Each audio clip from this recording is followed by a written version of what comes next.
हाँ, तो मैं आपको आज क्लास 10 का मैथ का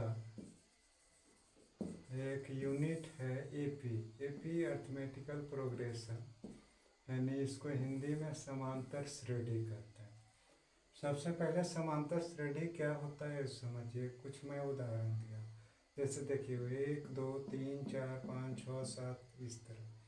दूसरा 2 4 6 8 10 12 14 इस तरह।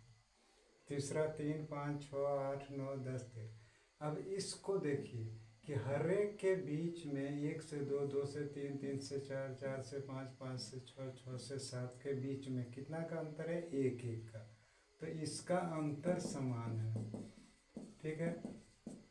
इसमें देखिए 2 से 4 4 से 6 6 से 8 8 से 10 10 से 12 12 से 14। इसमें कितने का अंतर है? 2 2 का, सबका 2 2 का। तो इसका भी अंतर समान है। अब इसको देखते हैं 3 5 6 8 9 10 13। देखिए 3 से 5 के बीच 2 का अंतर, 5 से 6 के बीच 1 का अंतर, फिर 2 का अंतर, फिर 1 का अंतर, फिर 1 का अंतर, फिर 3 का अंतर। तो इसमें अंतर समान नहीं है। तो जिन जो सीरीज है, जिस सीरीज में पहला पद से दूसरा पद, दूसरा पद से तीसरा पद, तीसरा पद से चौथा पद, और इसी तरह हर एक उत्तरवर्ती पद और पूर्ववर्ती पद का अंतर समान होता है, वो एपी में होता है। अगर अंतर समान नहीं है आगे से पीछे के पद का, तो वह एपी में नहीं होता है। अब एपी आपका एक यूनिट है, इसमें कुछ कॉमन ये सब जो है वर्ड आपको आएगा यूज करने के लिए। तो उसमें ये आएगा, ये होता है प्रथम पद। जैसे इस सीरीज एपी में है तो इसका प्रथम पद ये हुआ, इसका प्रथम पद ये हुआ, ये तो एपी में है ही नहीं। डी का मतलब सार्वंतर। इसमें हर एक में अंतर कितना है? 1। इसमें हर एक में अंतर कितना है? 2। तो ये जो अंतर समान है और बराबर है उसको हम लोग डी कहते हैं, यानी सार्व अंतर। एन हो गया पदों की संख्या। जैसे 1 2, तो इसमें 7 पद है, इसमें 7 पद है। मान लीजिए इसमें अगर इसी तरह डॉट डॉट 23वां पद निकालना हो, मान लीजिए इसका, या इसका 45वां पद निकालना हो, तो एन मतलब जितना पद है सो एन मान लीजिए कि ये आपको पता है कि 7वां 23वां पद क्या होगा, है ना।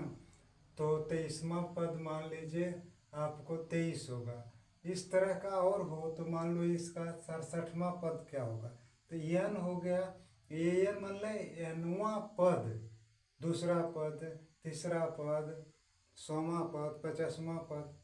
और एस एन जहाँ आएगा तो एस एन का मतलब है कि एपी में जितने भी पद हैं सबों को जोड़ना। एस माने सम, सब को जोड़ना।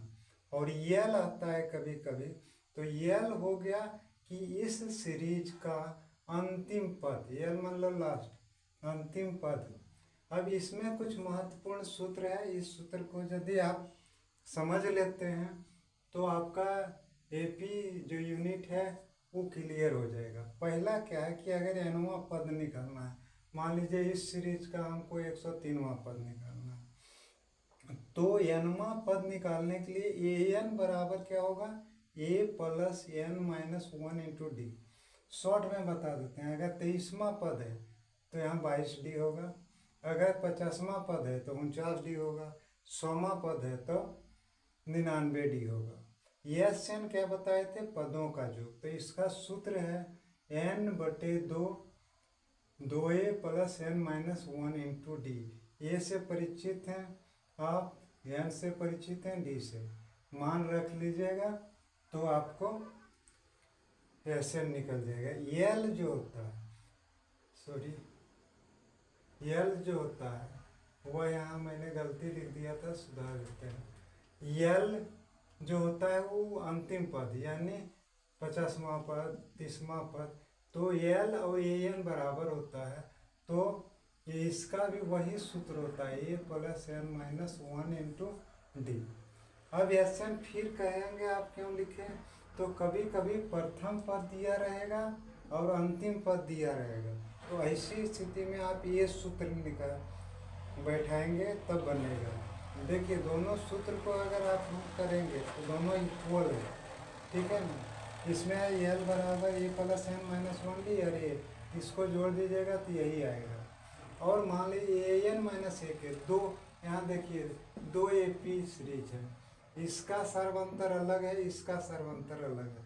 मान लीजिए इसका 50वां पद और इसके 50वां पद में अंतर निकालना है, तो एकदम शॉर्ट फार्मूला है कि इसका जयमा पद है और इसका जयमा पद है, उसका डिफरेंस निकाल लीजिए, क्योंकि डिफरेंस निकालना है, और उसको सर्वांतर से गुना कर दीजिए। तो यदि ये फार्मूला आप अच्छी तरह समझ जाते हैं तो एपी में आपको कोई प्रॉब्लम नहीं होगा।